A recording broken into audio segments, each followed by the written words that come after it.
So what we're looking at in the Somerset levels at the moment is a very typical wet winter response. The rivers are full of rainwater. The catchments are very wet, saturated, and because of the rain that we've had over the last few days, the water in those river channels has been allowed and under very controlled arrangement to spill into the nearby moors, and the moors are now acting as a really important safe storage area.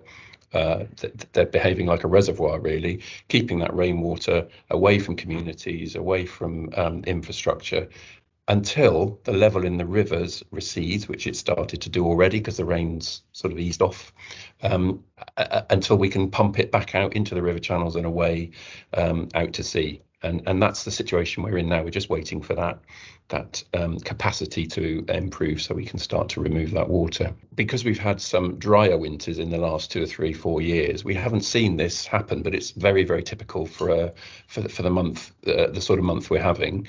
And the system that we've got in Somerset is exactly designed for just this sort of weather, very wet, showery, sometimes stormy rain. The difference we had back in 13-14 was relentless, prolonged, heavy rainfall day after day after day.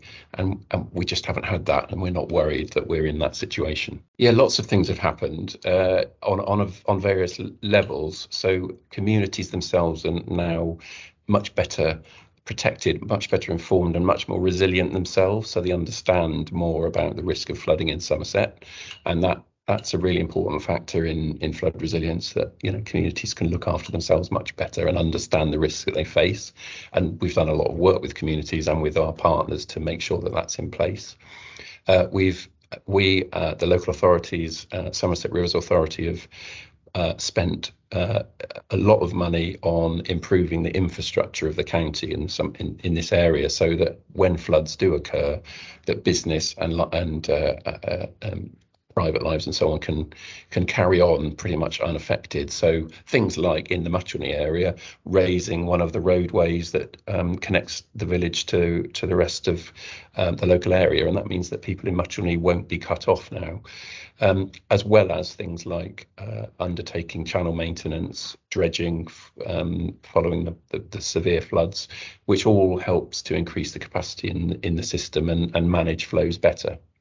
And then one specific thing that is particularly relevant to what we're seeing in terms of the moors flooded at the moment is the operation of the River Sowie. And the River Sowie is a new river that allows water to be diverted out of the River Parrett, out into the King's Sedgemoor Drain and away to sea through the sluices at Dumble near Bridgewater. And that's a really important step, because it means that water can be removed from the River Parrett. It adds to its capacity, which allows us to empty the moors quicker and cope with all the extra rainfall that we might get.